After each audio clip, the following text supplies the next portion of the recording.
At 5 a.m. on February 24, 2022, Russian President Vladimir Putin announced what he called a special military operation to the Russian people. Minutes later, Russian forces crossed into Ukraine and missiles began striking Kyiv.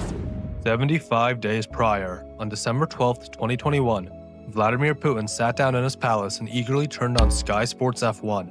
He was preparing to watch the Formula One season finale in Abu Dhabi. Lewis Hamilton and Max Verstappen entered the race tied on points. Whoever finished ahead would become world champion. Ever since the 2015 Russian Grand Prix, when Lewis sprayed his special white liquid all over Putin, he had felt a personal connection to Hamilton and the Mercedes team.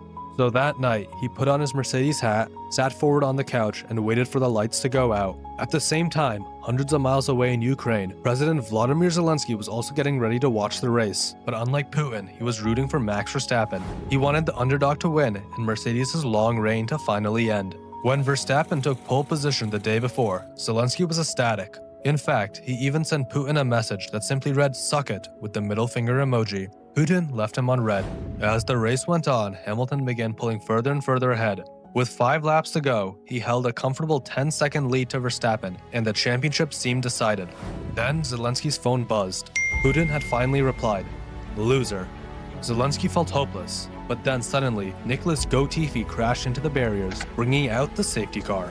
Zelensky jumped into the air in celebration, while Putin yelled at his television in rage. On the final lap of the race, Max Verstappen overtook Lewis Hamilton and won the world championship. Almost immediately, Zelensky grabbed his phone and began gloating, sending message after message to the Russian president. Putin was furious. According to US intelligence, Putin vowed not to let this humiliation go unanswered. He immediately ordered his generals to begin preparing plans for an invasion of Ukraine. And on February 24, 2022, Vladimir Putin finally made his move, making sure that every missile served as a reminder of the injustice that took place 75 days earlier in Abu Dhabi. History will point to politics, borders, and power struggles as the cause of the war, but the truth is far more complicated, because sometimes global events don't begin in war rooms or in parliaments, but rather, they begin with a safety car.